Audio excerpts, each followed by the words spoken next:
Buenas noches a todos y a todas. Bienvenidos a esta nueva edición de Las Dalias on Stage, un TV show que lo que pretende es impulsar el arte, la cultura, acercarnos el conocimiento, la experiencia de quienes han hecho un camino muy rico en su vida, como es el caso de este señor, David Benito. Bienvenido. Gracias. Muchísimas gracias Bien por hallado. acompañarnos. Y la verdad es que estoy maravillado y con una intriga tremenda también, porque tu propuesta es muy, muy original y, como si fuera poco, tiene una envolvente de herramienta de trabajo personal muy importante, ¿no? Combina magistralmente la gastronomía con el acto psicomágico. Yo conozco algo del acto psicomágico, pero quizás algunas personas aún no lo conocen. Entonces, si te parece, me gustaría que nos dijeras cuál es tu definición del acto psicomágico. Bueno, el acto psicomágico, como bien tú sabes, es creación de Alejandro Jodorowsky. La psicomagia la crea él después de 30 años leyendo el tarot en un café de París. Y lo que intenta juntar en la psicomagia es la curación por medio del chamanismo, por medio de los performances teatrales, el psicoanálisis, y él mezcla todo eso para darle forma a la psicomagia. Nietzsche intentaba llegar al inconsciente desde el consciente. Jodorowsky le da la vuelta y lo que quiere es llegar al consciente desde el inconsciente. Entonces, lo que nos han dicho desde pequeños, desde que nacemos, quién eres, y tus gustos, tus formas religiosas, tus creencias religiosas, todo eso son cosas que desde pequeño nos han dicho y que realmente no somos nosotros. El verdadero acto psicomágico es poder salir de todo lo que te han dicho. Jodorowsky dice que en el momento que haces algo que nunca habías hecho antes, estás en el camino de la curación. Entonces, a partir de ahí, en el momento que vas saliendo de todo lo que te han dicho que eres, es cuando te empiezas a encontrar tú como ser. El inconsciente lo graba y como tal, pues tus hábitos cambian. ¡Wow! Una definición perfecta para mí de la psicomagia. Y me intriga muchísimo cómo combinas esta herramienta, llegando, como tú dices, al subconsciente, desprogramando las limitaciones que no nos permiten desarrollarnos en todo nuestro potencial, con una cena, ¿no? Un acto que toma poder ritual en combinación con esta herramienta, un acto cotidiano que toma otra connotación, ¿no? ¿Cómo lográs engarzar ese acto psicomágico en un ritual cotidiano como una cena? Partiendo, bueno, la comida es una necesidad fisiológica, es algo de lo que no podemos quitarnos el hombre, ¿no? Tenemos que comer para poder vivir. Partiendo de que yo soy también hostelero, entonces, partiendo de hacer mi propio acto psicomágico, como dice Jodorowsky, intenté llevarlo a mi terreno profesional y crear unas cenas que antes no hubiera hecho, que nunca antes hubiera hecho. Con lo cual quitamos todos los elementos protocolarios de cena, como son cubiertos, vasos, platos, y le empezamos a dar forma a otra nueva forma de comer. Yo digo que es comida que sana tu mente. Y a través de la comida intentamos llevar la filosofía del maestro Jodorowsky. Gran maestro Alejandro, presente siempre. ¿Crees que vivimos en una sociedad enferma?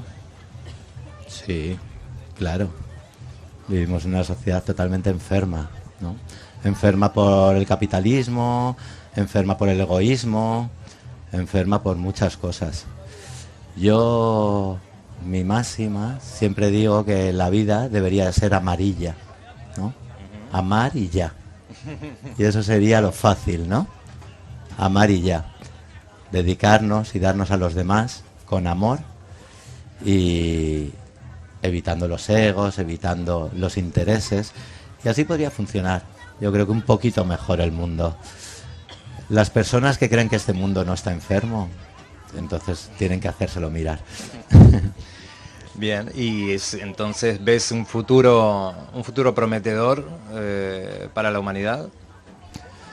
Bueno, no soy vidente ni mucho menos, y ojalá me gustaría que fuese un futuro prometedor. Yo lo que sí que veo es un auge de una nueva forma espiritual. Cada vez más gente tira esta rama. Entramos en la era Aquarius y por lo visto la era Aquarius va a ser una era mucho más espiritual que material. Y creo que entre todos y en el cambio personal de cada uno es donde está. Todos buscamos el dedo acusador hacia los demás, ¿no? Esto no va bien por ti o no va bien por el otro, pero nunca decidimos que esto no va bien por mí.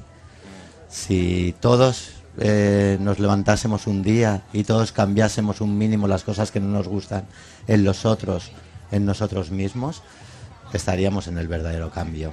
Ahí habría cambiado el mundo sin darnos cuenta, sin intentar empujar a los demás a que lo hagan, ¿no? Sí, sí, exacto. Pequeñas acciones generan grandes cambios. Eso y lo es. que está en nuestras manos es lo que podemos hacer nosotros. Es todo. Lo que está en nuestras manos es todo. En vez de acusar constantemente, no, la gente, no, porque la gente... No, la gente no, olvídate. Eres tú. Y cambia tú y te cambiará tu mundo. Y te darás cuenta que si tú sonríes, te van a sonreír. Y si tú vas por la vida serio, te van a poner caras serias.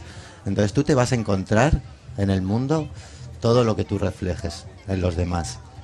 ¿Y cómo creas esto en una escena? Contame cómo lo armás, porque vi algunas fotos que me alucinaron, con personajes sin rostro, despersonalizados justamente, con simbología alrededor, el entorno es completamente mágico y atrapante, los colores. Tienes una producción alucinante alrededor de esto y veo que cuidas y pones en cada detalle algo que decir. Sí, las escenas, claro, son totalmente diferentes, o sea, a todo lo que hayas visto a nivel cenas. Cambiamos todo, quitamos platos, quitamos cubiertos, como te he dicho antes, y quitamos camareros. Creamos, en vez de camareros, tu propia sombra, que van a ser los que te van a servir. Todos estamos hechos de luces y de sombras, y las sombras nos acompañan, y no tenemos que tener enemistad con ella. Cada plato lo voy tratando con los comensales, y los vamos hablando y digiriendo. Nunca mejor dicho. Un proceso espejo también, ¿no? De hecho, de ida y vuelta. De hecho, los espejos son bastante importantes en las cenas, porque es uno de los elementos que meto en las cenas psicomágicas.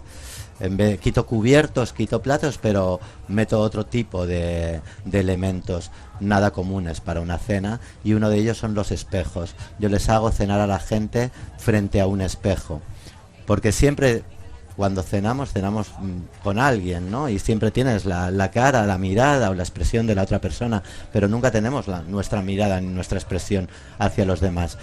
Y también nosotros, el humano tiende a tratarse mal, ¿no? A decirnos que no podemos llegar a esto, que no somos tan guapos, que nos sobran kilos, y estamos todo el día machacándonos. Entonces, les pongo los espejos y les digo que la misión de esa noche es intentar conquistar a la persona que tienen enfrente, amarla y quererla. Qué guay, qué creativo. Y debe ser muy potente, ¿no? Confrontar a una persona con su propia imagen. Claro, es potente porque además una de las normas que hago es que no puedes venir acompañado a cenar. Tienes que ser 10 personas en la mesa en las que son desconocidos.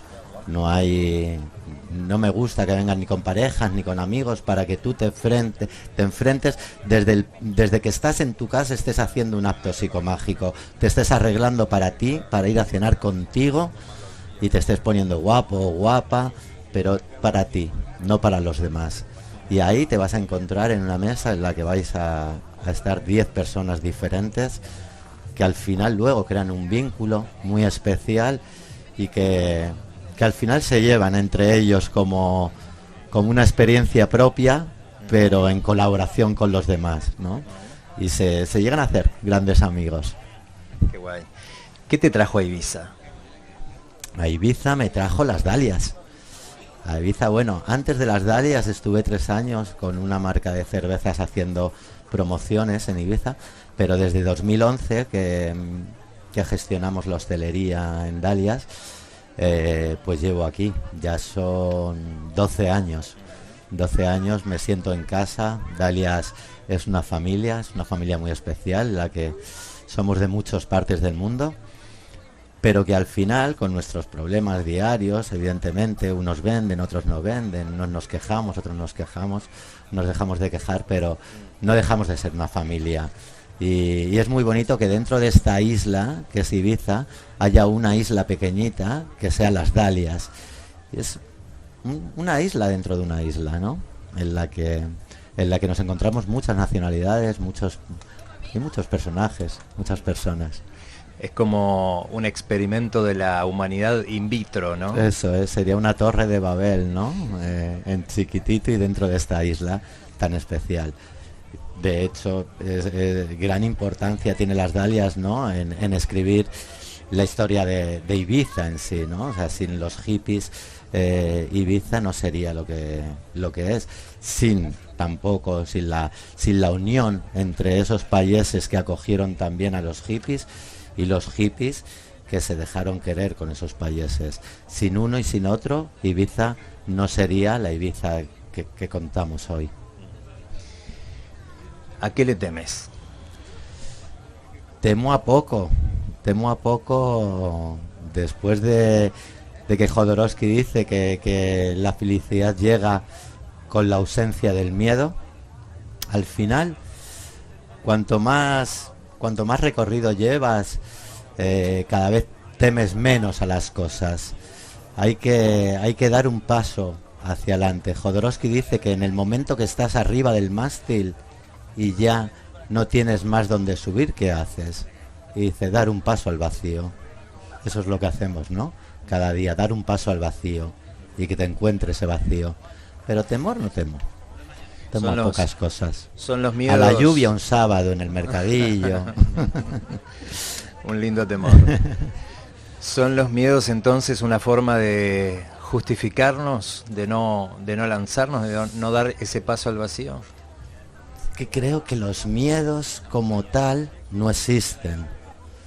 Existen las limitaciones que nos ponemos, y eso te crea inseguridad y te crea miedo. Pero los miedos en sí no deberían existir. Son una cosa...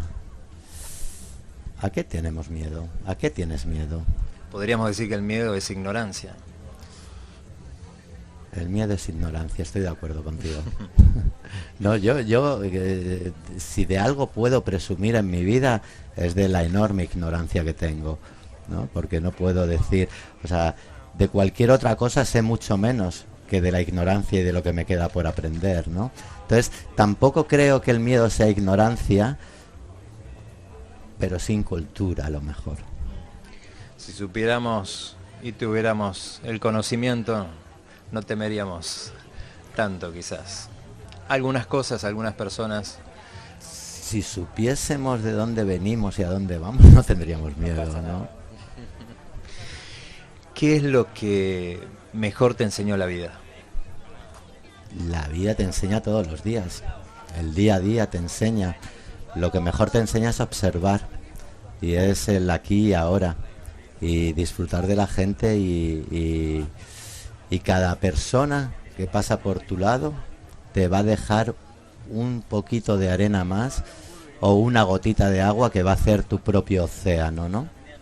Al final un océano que son muchas gotas de agua, ¿no? Si tú coges con un cuentagotas una gota del océano, estás cogiendo el océano entero. Pero nosotros seguimos siendo esas gotitas que vamos caminando hasta el día que desaparecemos materialmente y te creas y te conviertes en océano.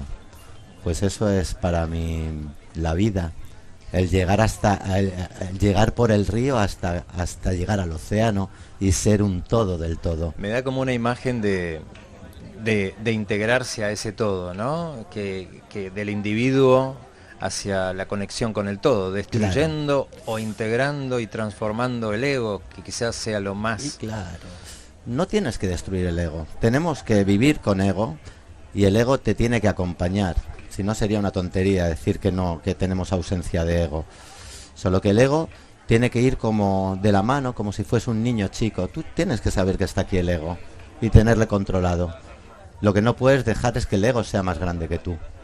Y que arrastre el día de ti. Yo en mi casa en Cádiz hice, para tenerlo muy presente, hice una casita al ego. Yo tengo mi habitación y en mi habitación tengo una casa para el ego, ¿no? Y ahí le tengo y sé dónde está el ego. Entonces no dejo que me coma, pero el ego tiene que estar. Si no, no seríamos humanos. Le diste su espacio y quedó, claro, quedó conforme. De eso trata. ¿Te gusta leer? Me imagino que sí. Sí. ¿Un libro que haya marcado tu vida? Un libro, muchos libros han marcado mi vida. Los que me empezaron a despertar la sensibilidad por la metafísica o por la espiritualidad, el primero fue de Krishnamurti. Krishnamurti fue el que me abrió un poco todos los caminos. A partir de ahí ya seguí con Osho, pude leer a Bucay, en caso tuyo, o a muchos otros, ¿no? Y al final Jodorowsky, lo que me atrapó de Jodorowsky era la mezcla que hacía de diferentes filosofías y de diferentes técnicas de tratar las enfermedades mentales o el subconsciente hacia la forma que lo había tratado. Es un poco es un poco como Dalí, ¿no? Jodorowsky en filosofía sería un poco el surrealista. Sí, él creo que tomó mucho de la superstición, del chamanismo, claro, pero traído a otra parte del mundo, a sacándole la superstición y quedando con el resultado del impacto. Y ¿te han dado de tu propia medicina? Es decir, ¿te han preparado alguna vez una cena psicomágica? No me han preparado ninguna cena psicomágica porque las inventé yo, entonces todavía no he tenido a nadie que me pueda hacer una cena psicomágica. Yo sí le he dado he hecho la cena psicomágica para Alejandro Jodorowsky, ¿no? Porque está muy mayor, son 92 años y no hace tanto viaje, pero a Cristóbal Jodorowsky, su hijo, sí que asistió a la cena. Y además fue mi primera cena que hice en Ibiza el año pasado, en abril, antes de Semana Santa, y el feedback fue muy bueno. Tuve una llamada, me agradeció mucho la cena mágica que había vivido, pero en cualquier caso yo lo que le decía era que fue mi peor cena la que di, ¿no? Por estar él presente. Y como me sentía era como el niño que va al colegio con un garabato y le dice a su profesor que es su retrato, ¿no? Así es como me sentía y así es como se lo hice saber a él. Qué linda oportunidad tuviste de darle esa ofrenda, ¿no? Además, con él tuvimos mucha química en los diferentes talleres que hicimos y habíamos quedado para el invierno. Este invierno hice cenas psicomágicas en Cuba y en Costa Rica y uno de los sitios era México porque quería hacerla acompañado otra vez de él, pero desafortunadamente en septiembre él tiene un paro cardíaco y muere. Entonces me quedó ese hilo me quedó un desazón de ahora qué, ¿no? Porque tenía la mente puesta o la esperanza puesta en que fuese el sucesor de Alejandro. Y Alejandro dice que es mucho mejor que él, ¿no? Porque era mucho más metódico. Alejandro es mucho más caótico, más loco, y su hijo era mucho más metódico. Y al morir, pues se me quedó ese momento agridulce de no haber podido ejecutar otro tipo de cosas con él. Claro, la vida tiene su propio plan, ¿no?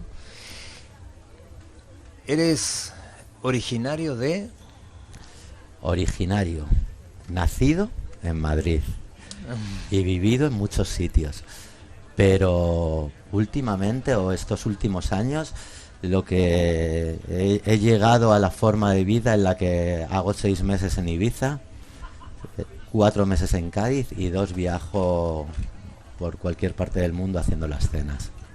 ¿Y en qué parte del mundo el público te resultó quizás más receptivo a esta experiencia? Bueno, yo creo que todo el mundo no deja indiferente a nadie, pero sí que Cuba, muy fuerte las sensaciones con Cuba, sabiendo todos los límites que tienen en Cuba. Y bueno, yo utilizo mucho la metáfora, juego, igual que Jodorowsky en un acto psicomágico, pues para empoderarse a una mujer le dice que se meta unas monedas de oro en la vagina y que las lleve durante todo un día. Yo utilizo el oro en mis platos, oro comestible de 24 quilates, para enriquecernos por dentro, en vez de exteriorizarlo por fuera. Entonces imagínate en Cuba, te decían, comiendo oro en Cuba, hermano, ¿no? Qué contraste, ¿no? Claro. Pero sin embargo están mucho más enriquecidos por dentro que todos nosotros que tenemos materialmente todo. ¿Cómo puede acceder la gente a vivir una experiencia de cena psicomágica? Mira, tenemos 2 formas de acceder a las cenas psicomágicas. Como no podían ser de otra forma, no queríamos jugar, queríamos hacer cenas diferentes a lo que se hubiese hecho antes, con lo cual ya quitábamos un local para que viniesen a cenar, y somos nosotros los que vamos a los sitios. Entonces nuestro lema es, mío y de mi equipo, queremos darle la vuelta a este mundo, ¿no? Bien psicológicamente y bien literalmente. Entonces, nosotros hacemos diferentes cenas para gente individual que se apuntan en redes sociales y en otro tipo de soportes. La gente pide como cita o pide una inscripción, inscribimos, y cuando tenemos los grupos de 10 personas les decimos dónde vamos a hacer la cena. Y luego están las villas privadas que nos contratan, nos cogen para un grupo cerrado de 10 personas, 10-12 personas máximo, y ahí pues vamos al sitio, a la villa, donde quieren. Cuando es individual, se apuntan, se queda la lista hecha y les decimos el sitio donde es. Cada día va a ser en un sitio diferente. ¿Tú crees que vivimos una época en la que está sobreexplotada la propuesta terapéutica y espiritual? Totalmente. Tenemos un peligro, y tenemos el peligro de las cosas que se ponen de moda, ¿no? Yo cuando se puso Oriente de moda, iba a casas y veía a Cristo y al Buda juntos, y como figuritas decorativas, ¿no? Sí es cierto que la moda destruye un poco la ideología en sí, o la espiritualidad real. Es mucho más guay irte ahora a una historia consciente, a un evento consciente, o tomar kombucha en vez de tomar... pero son modas. De los que hacen esa moda, mañana cambiarán a otra moda. Pero sí que es cierto que las modas abren puertas y hay mucha gente que puede entrar en esta dinámica de la espiritualidad verdadera una vez que pase esa moda. Pero ahora sí que estamos en un auge de de mucha gente que quiere o que dicen ser espirituales, pero luego hay un gran ego en todo lo que te encuentras por ahí. Un consumo superfluo, digamos, Eso podríamos es. decir. Eso es.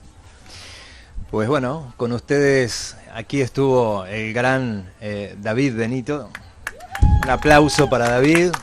Gracias. La verdad que un maestro de la vida y de las cenas psicomágicas. Gracias. Muchísimas gracias por estar con nosotros, David. Muchas gracias a ti por invitarme. Muchas Gracias. gracias.